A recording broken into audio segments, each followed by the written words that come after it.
Hello, Lisa. Hello, world. Rich Maliki here for Fired Up. It must be Wednesday, 2 p.m. Eastern Time. Lisa, how are you? Great. I'm going on vacation tomorrow, That's so true. that's why I'm in a great mood today. That's true. Lisa is going on vacation tomorrow and she's leaving us, and we don't know when she'll be back again. I might not come back. And she's leaving at such a crucial time. I mean, for me, I wouldn't go anywhere, but I'm just I kidding. know the business needs I'm, needs me. I'm just kidding. No, we have a lot. We do have a lot of things. We're going to be making some pretty cool announcements the next few weeks or months. So we'll stay tuned for that. We're here today for Fired Up Live. We have a really good one set up today. You may or may not know these gentlemen. I'm sure many of you already do. We're going to have Maiden with Kolpak. We're going to have the Refrigeration mentor, Trevor Matthews. So without further ado, we're going to be bringing them right in. We'll let them introduce themselves. Bring them on in. What's How up, you guys? doing? How you doing? Doing good, doing good. So before we get this thing going, we're going to be talking some refrigeration bumps and follies and all the different things that come along with it. And I know you guys have a lot of information and a lot of experience. So I really wanted to bring that to the audience and maybe even some funny stories along the way. So we'll do that. We'll take some comments and questions. Jay, introduce yourself. Let everybody know who you are. Maiden, Director of Service for Kolpak, Harford and RDI brands. I've been in the business for going on 20 years now. It's a long time. And then we have Trevor Matthews, who you all know is Refrigeration Mentor. Tell everybody a little bit about yourself, Trevor. Hey, everyone. Yeah, so Trevor Matthews, Refrigeration Mentor, running a commercial refrigeration training organization, really to help technicians out there, help grow their knowledge. We're talking about Fumbles and Follies because I had a lot of them in my career, and so I really want to help teach and educate the up-and-comers and even the experienced people how to get around that stuff, build that confidence, be able to go out there and crush it every day, even when you're hitting that wall and you're like, oh man, what do I do next?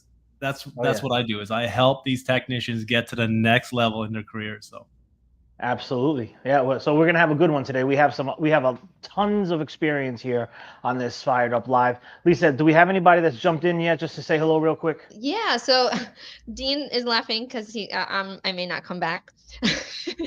And then we got Jason in here as well. Morning Refrig team. Great to see you, Jay. And also Trevor.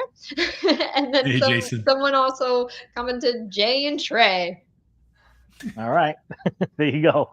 All right. So guys, listen, we're going to get into some questions and we're going to keep the nice conversation going. Let's have at it. So Jay, we'll start with you. In your experience, what are some common mistakes or misconceptions you've observed technicians or businesses make when it comes to refrigeration systems? So at the top of my head, a lot of issues result from people misusing the product. I mean, we've had so many issues with people rolling hot product into a walk-in and then complaining because the evaporator froze solid from all the steam that they've generated for rolling it in there. I mean, there's multiple major chains that are continuing to use our walk-in coolers and freezers as a blast chiller. And when I try and point that out to them and say, you really need a blast chiller. Well, we can't afford that, so we're just going to use this equipment that way because it's a lot cheaper to do it that way. But it's really hard to overcome that. That's not warranty too. It's a tough conversation to have when you tell them they're misusing the product, and I can't pay a technician $300-400 to go out and thaw your coil because you're rolling hot product in there. But that's a big one. Yeah. What about you, Trevor? Anything on that? Well, there's lots of things that I've done in the past that I learned from. Big one is for me is compressors for sure. Like I talk compressors day in, day out. There's so many being replaced out there that don't have to be. With a little bit of troubleshooting, a little bit of diagnosing, a little bit of inspection, it could save your customer a ton of money and your back as well. It doesn't take much to change a valve plate on a semi-hermetic. And just little things like that, little tips and tricks to help the business owner's gross margin. This is another thing that I'm talking with businesses about, is to understand each tech's gross margin and how do you increase that? Well, by training them and educating them to reduce those callbacks, to reduce the warranty calls, and take the pressure off those lead technicians. Yeah, I mean, and to both of your points, you know, customers, have a responsibility in this too. They need to understand how to operate that. And I'm not, maybe that starts at the inception of the sale or with the rep, the dealer, or an installation with the service company kind of going over things. But yeah, I mean, Jay said, these three $500 rollouts to go and diagnose something that's really not a defect to the unit. Obviously Kolpak on a national level, you do that 50 times a week. I mean, that starts to add up real quick. So there's got to be some responsibility, and I think we see a lot of that on the service end. We're rolling into these accounts where customers will say, we're getting ice buildup, and or the temperature, the big one. Our temperatures are raising. We don't know what to do. We get there. Are you leaving the door open? We get there, the door's propped open. Shut the stinking door. Shut the door. That's usually part of that usually is the problem. So education is critical. But they have to really is for that, and they have to listen and want to listen. 100%.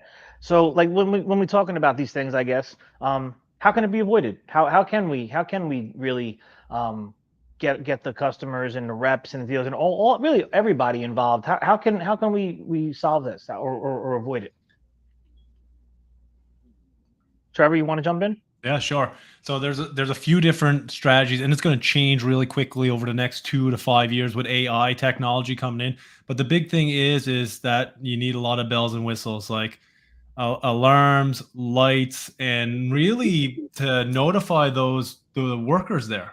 Because maybe the operation manager of that end user, the grocery store or whatever, is looking to reduce these calls.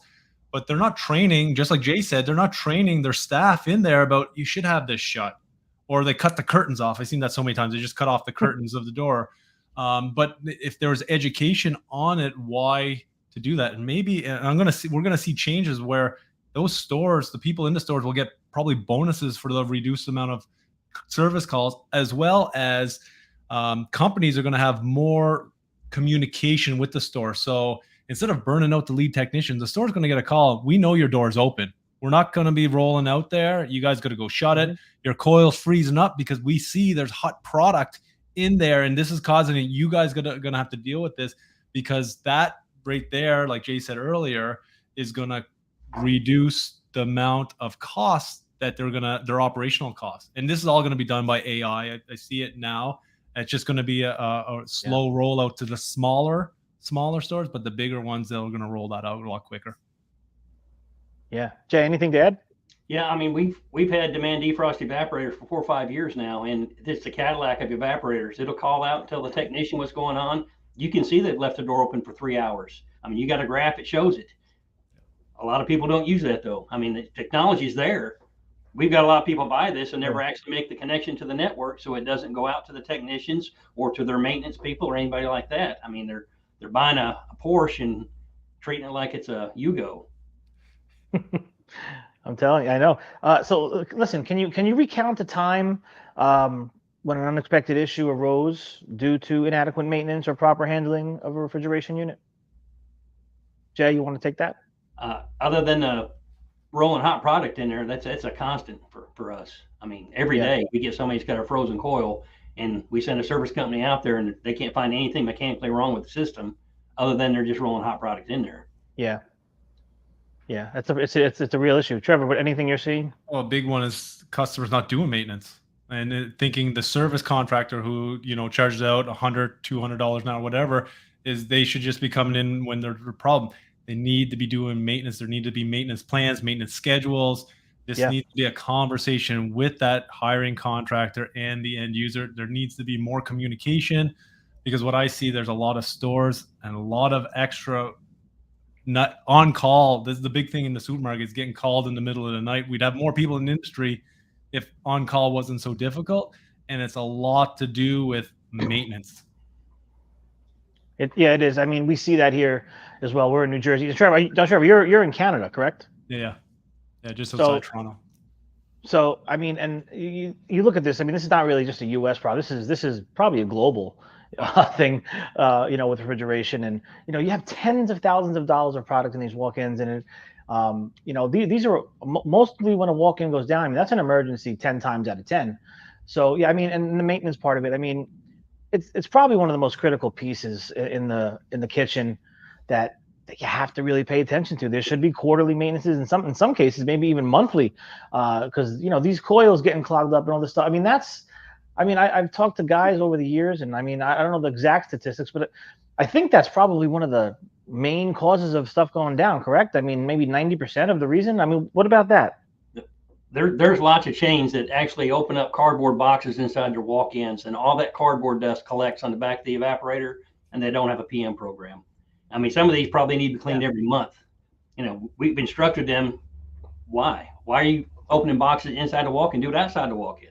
That will reduce the amount of service calls that you get. It's just, again, education is key. It's key. It is. Condensers in the spring, right. Oh, well, we want to hold off on that. Don't come for this maintenance. We'll come to the next one. Or maintenance would really reduce the amount of calls out. And we get less people coming into our industry. We've got to come up with solutions, a way to get more people in, as well as not burn out the people that are already in the field. It's easier to schedule preventive maintenance than it is 100%. Reactive maintenance. It is. It is. Oh, Lisa's going to bring in some comments or questions. I just didn't want to lose out on these comments here. So Rusty says, I'm working with a company that has Bluetooth switches. You can log in from any device and see if a door is open or how quickly a box temp is raised, etc. Information is key. And so I think this is also relevant. Dean says, question, is there effective software that will monitor back of house equipment? Because if you have the Bluetooth switches, how are you going to monitor everything? Yeah. Yeah. I'm not going to, I'll see. Does Trevor or Jay, you have anything on that? Like I said, we've had evaporators for 4 or 5 years now that have connectivity and store information and will actually report out any type of alarms or alerts. It's just a matter of, again, educating the customer. They have that capability and they should be utilizing it. A lot of them don't. I think that's one of the things to touch on. You could have all these bells and whistles. You could have this Bluetooth capabilities and all the data, but what do you do with that data? That's really where the rubber meets the road. What about you, Trevor? Anything on that? Yeah, well, there's what you're seeing out there, Bluetooth. Yeah, there's tons out there. Like every manufacturer has it now. Pretty much, you go to any manufacturer, they'll have some sort of analytics, and we're seeing that more things are going to a cloud analytic base. It's nothing new. This has been years and years. 7 years ago, 8 years, 10 years ago, I've been talking about this stuff. So yeah, it's just evolving more. But I really believe we're going to see a real fast track with AI going right into customer CRMs. They're going to get notifications. It's not new. Just like Jay said, this stuff is not new. Yeah, right. Education. And so Jason has a question regarding the AI. How could predictive service, maybe using AI, change the service tech to customer relationships? If customers are not being trained, then how could service companies take on proactive service calls? That's a great question. Once again, This is something that I do in my business, is customer service is one of the biggest things. If a service technician is good with their public speaking skills, their communication skills, they're going to be at that customer forever. They're not going to want to let that technician go, guy or girl, because they're bringing value. And it's a lot of the times they don't have to be the best technician. All they have to do is want to be curious about how to solve the problem and have the skills to talk with the customer. Because a lot of the times what I've seen, and I even did it, is that I'm always trying to talk this technical level to an end user that doesn't really make sense. It's like a foreign language, right? But when you can talk to a customer where they understand, that builds more confidence in the customer. And then that builds a better relationship where the technician can be like, hey, I know there's issues going on here, but if we do this maintenance here, let's just try it out to see for next year what our numbers are and work with the numbers. This is what I think the customer, or what I've heard anyway, the customer and the contractor aren't always working with the numbers. It's always, let's get the price lower. It's not all about the price getting lower. What I've seen when customers try to get the lowest price, which it's great, they cost more in maintenance and service and callbacks and on-calls. Just like Jay said, these calls here that people have to go wash the coil out, that could be very avoidable. And over the year, there was 50 of those and $500 shot. That's a lot of money to the bottom line of that end user. Yes, it is. Great points. And so to that point too, Mike Reed suggests that preventative maintenance scheduling should be suggested inside manufacturers' booklets. Also, dealers should advise customers that preventative maintenance should be scheduled. Yeah, I mean, and this is not a attack on anyone, just but from a dealer perspective, perhaps, and Jay, obviously as a manufacturer, you guys are working with a lot of reps and dealers throughout the days and weeks, I'm sure, and the education on the sale part of it. Anything you want to touch on that? Maybe, I mean, what we could do or what they could do better, just maybe for anyone watching. How can we be more effective in that way? So you're absolutely right. Kolpak is constantly bringing in reps and dealers into our facility and actually conducting training or going on the road and doing training with sales side, as well as my team doing installation training. But we do that quite a bit to try and make it easier for them to educate the customer. Yeah. But it's constant. I mean, they have turnover and it's just constant. You got to constantly train. True. Very true. Trevor, anything to add on that, or? I think really it's training in all side industry. We need the comment was great. The manufacturer should have preventive maintenance in their manuals. Most of them do. Like a lot of them do. I bet you Kolpak has it. Yeah, we do. But at the end of the day, that technician or that service contractor needs to build one for that customer. It takes work, but the contractor needs to work with the contractor. Okay, this is what you guys have to do as the customer. You guys own the equipment. These are the steps that you need to do. If you don't want to do them, we can come in and do it on a monthly PM or a quarterly PM.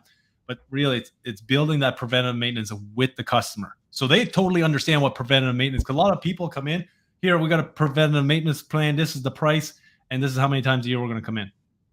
But that doesn't really help the end user understand what they're paying for when they're paying $5, $10, $20, $30, $40,000 for these plans. Yeah, and I'll tell you, I'm just thinking off the top of my head here, and I'm sure, and I know these manuals all have, the limited warranty. Here's what's covered. Maybe there should be a big discussion on the front end of here's what's not covered. We're not going to cover us, a service agent coming out to blow your coils out and clean your coils out. We're not going to come and pay the service agent to close your door after you left it open for 25 minutes and product is starting to melt and different things are starting to. There should maybe be that list, and that should maybe be on the front page. Here's your limited warranty. Let these in. That should be a discussion. If I'm selling equipment, I want them to know what is not going to be covered, because I don't want to get the phone calls if I'm selling that equipment where they're angry at me saying, "What do you mean it's not covered?" Well, we went over this. It was the first 6 things on that page when we sold you the unit, so you knew. I don't know. That's just thinking off the top of my head, because it's a real issue out here. From the service side, we see so many times people just don't understand why things are not covered. Well, it's only a defect to the unit. It's not user error or user abuse. We've got an extensive list. You can't list every possible contingency, but we do have a pretty extensive list in our warranty guide that shows what we do and do not allow. Both. There you go. Lisa, got something else? Oh, there's plenty of comments coming in here. Oh, baby. So, well, going back, I don't want to lose this one. Kevin suggested a software, so putting that in there for anyone who wants to check that out. It's powerhousedynamics.com. Okay. And then Mike Reed says it's rare that a technician will have people skills. So that's where service. Super Tech comes in. Yeah, yes. and that's true. And for me, saying, and maybe that's true. Maybe it's rare a service tech will have people skills. I think that should not be the I don't want to say excuse, but that shouldn't be something moving forward in 2023, because we're all in sales at any given moment of our life. And, technicians have absolutely taken on a whole lot more over the years, besides just the technical aspect of it. So if you really want to be, in my mind, what we talk about gold collar, it comes with an embodiment of many, many traits, that including being people skills. Oh, well, the technician or the field service people are the number one salespeople for any organization in refrigeration. So, number one.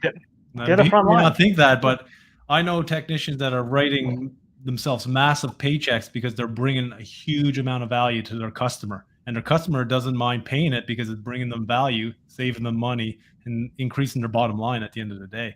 And that is from just being a salesperson. Even if they say, I used to say I'm not a salesperson as a technician when I was in the field, but I was a huge salesperson. bringing boss says value it to all the the time. customer. Clint Reed's always saying everybody is in sales. Everybody. Yeah, we're in sale. We're selling right now. We're selling ourselves here on this Fired Up Live.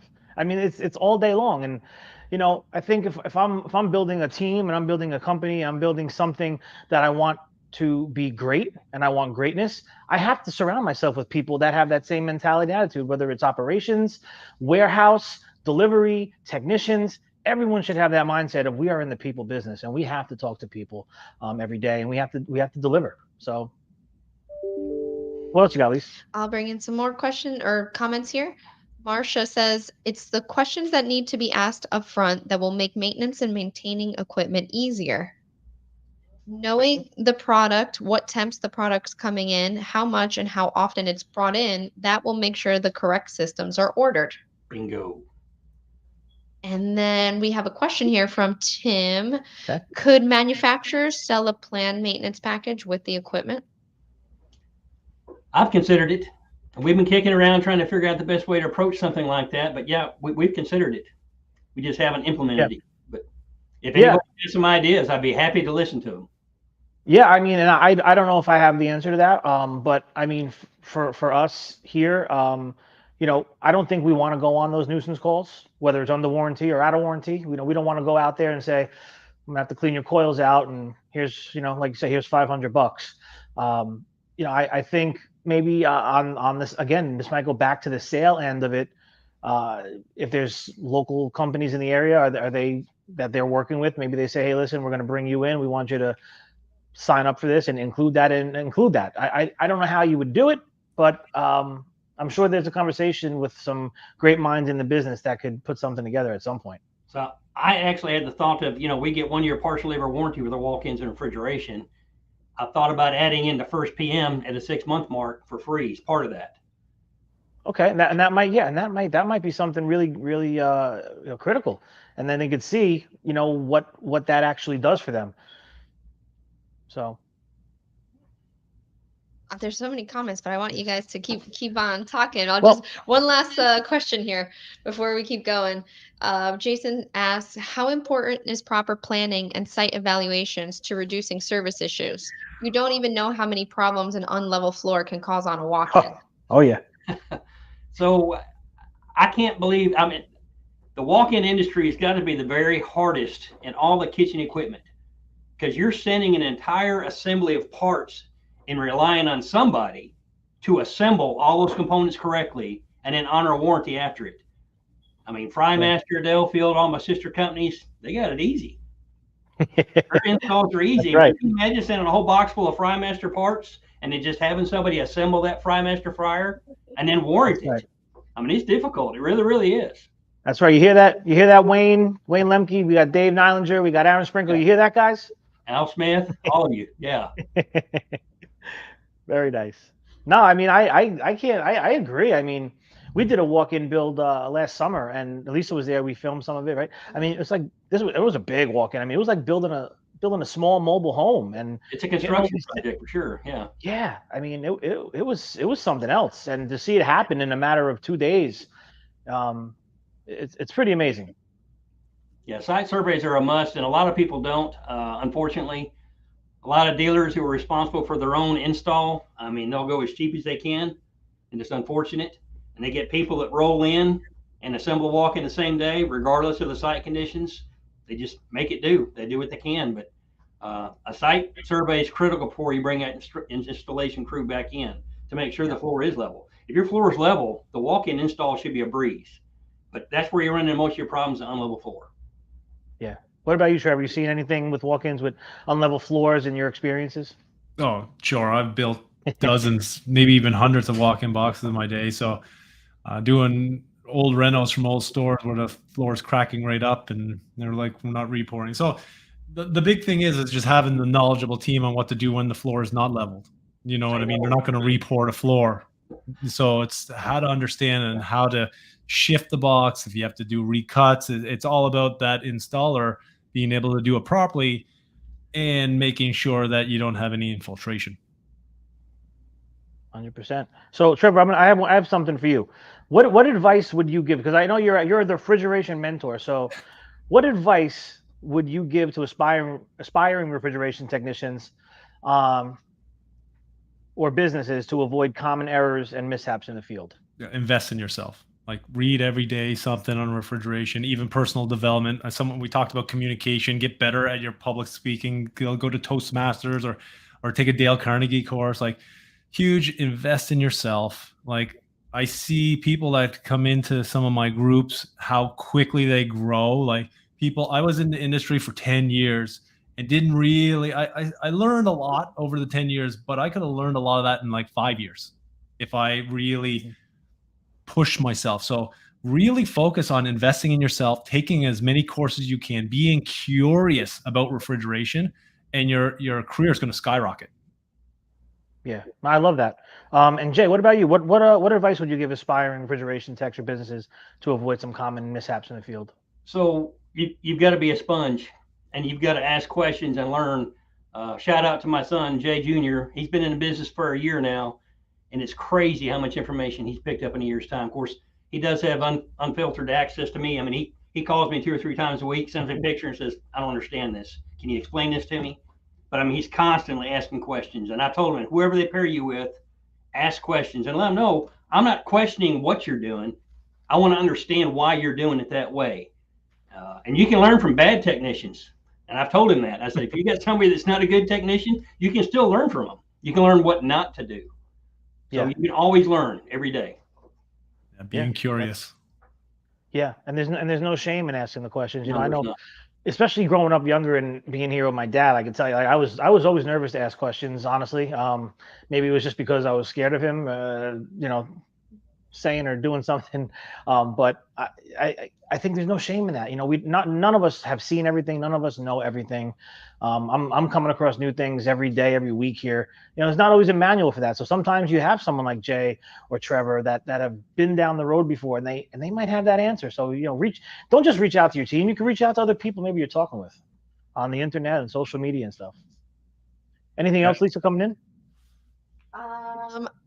Yes. So Marsha Lee asked a question. She said, Rich, he hasn't installed an express grill, has he? That's you, Jay. Have you? Does it take a week to install? 6 hours tops. Yeah. Let's see. Quentin says, any additional cost to equipment makes it difficult to drive sales. Even given the value, so many end users are short-sighted and won't pay the additional built-in cost. Every day. I see it every day. And then I don't know if maybe we wanted to bring in Jay, maybe I can bring in some of those photos that you shared with me. Because I'm sure both you and Trevor have a lot of comments about that. Yeah. So here's one that you shared. What's wrong with this? Yeah. So we actually had they called and said that their walk-in freezer and cooler were not maintaining temperature. And so we sent a service company out to try and do a diagnostic and figure it out. And they sent back this photo. And so I got on the phone and asked them, what do you expect when you've choked off your condenser like that? It can't breathe at all. Why did you do that? You can't even throw that disconnect. If you look at the bottom here, that bottom disconnect, you can't even turn it off. I said, why did you do that? They said, we've got a code that has to hide the condensing units. I said, well, I get that, but can you not just give it some space so the technician can work on this thing? And it took about 4 or 5 months, but they finally had a GC come back out and relocate the barrier so that it would actually breathe. But there for a couple of months, I mean, they had troubles, and there's nothing we can do about it. I mean, the technician can't even work on it. No, they often don't think of the service tech when they're installing some of these things. I see it all the time. Yeah. You know, they don't. Oh, it has to breathe. Well, yeah, it's got to breathe a little bit. Yeah. What else? These any other ones you want to bring in? Talk about? No. Good. So, where am I at here, Elise? I'm getting all flipped and turned around here on this live. You're not even following. I'm fumbling and following myself. So I know where I want to be. Any other comments while I find what I'm doing? All right, so here we go. So guys, can you share a memorable or comedic experience you've encountered out there in the field? Trevor, you want to start? Yeah, I have lots of them. I'll give you experience. Give us a couple. Yeah, so for sure, a memorable one is one time I did a compressor replacement, thought I did a great job, get the new compressor in, and just inexperience in troubleshooting, because it was a bad electrical failure burnout.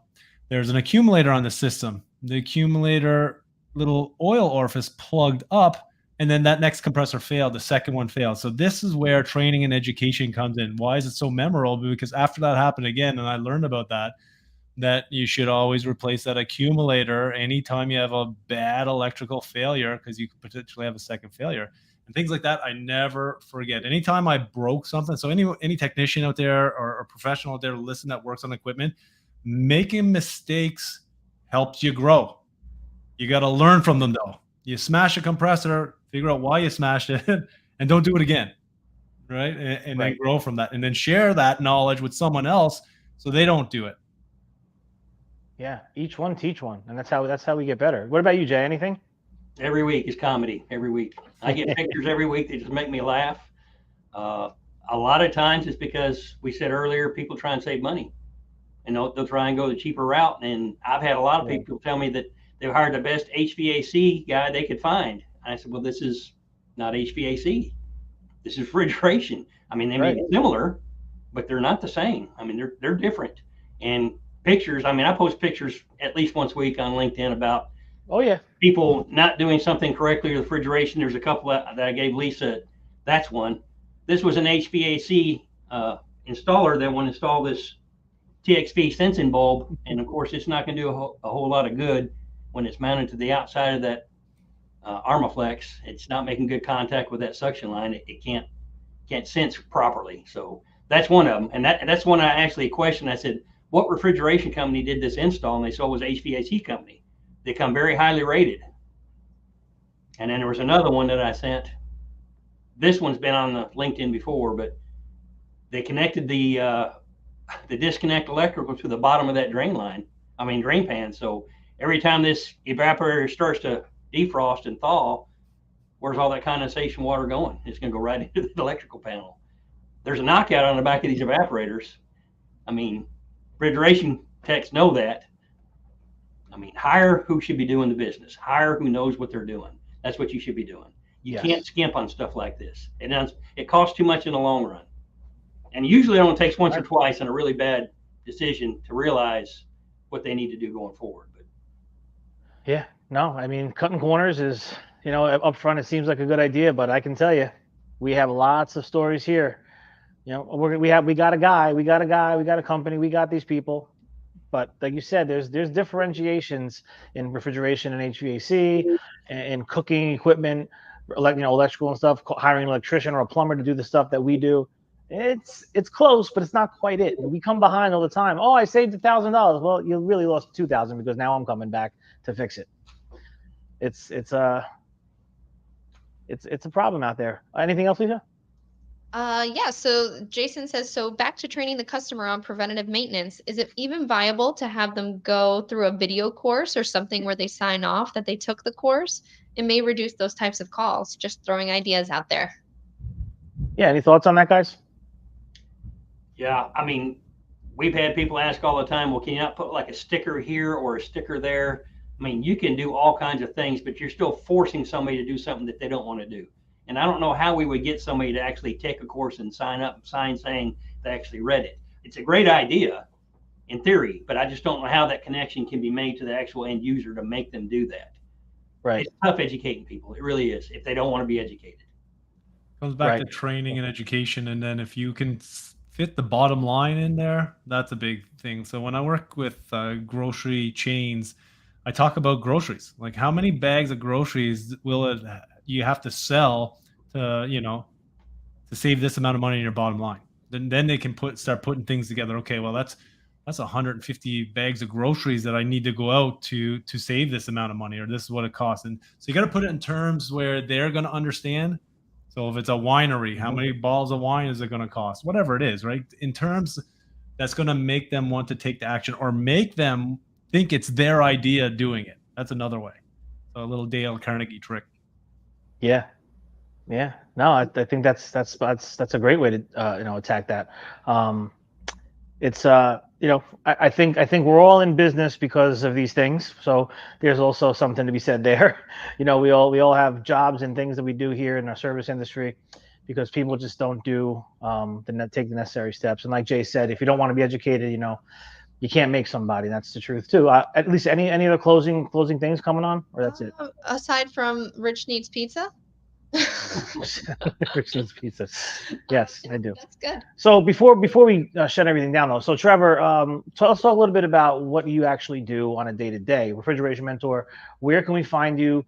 What are you doing? You teaching courses, classes? Give us a little insight so people watching can know a little bit more. Yeah, awesome.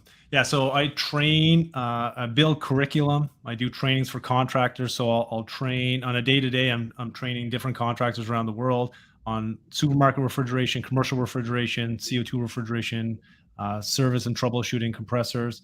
And basically, I'll build a course for the contractor or a refrigeration company. So I do a lot of engineering and design firms as well, consulting firm, but just building technical courses. So either new technicians into the field or experienced technicians. I build both. So I can get those experienced technicians to get to that next level to help that gross margin for that contractor, or I can get the newer technician to get fast tracked. If they're 1 or 2, 3 years in, I can get them at a 4, 5, 6 year level very quickly by showing them some quick tips and tricks and getting them to where they need at a school. Because one of the biggest things that I talk with contractors, like, person's been 4 years, they just got their license, and they're just not where I need to be in refrigeration, and I can get them to that point. So on the day-to-day training, technical training, personal development, I do coaching as well. So I coach companies, I coach business owners, lots of different things. So I'm in a lot of different things, but the day-to-day is technical training. To find out more, go to refrigerationmentor.com. I got courses on there, and these are all things that you can do from anywhere in the world. Very customizable. Yeah, no, I love that. That's actually something I maybe should talk to you off the air. We do have a couple of young guys training. One of them being out of a technical school, so he's got his EPA certifications. He's getting the real world experience now. But there might be something here, even to talk about it with Fed Nation, the Fed group over on Facebook. There's a lot of companies over there that are training young guys too. There might be something here that we could, begin to create a little bit of an impact.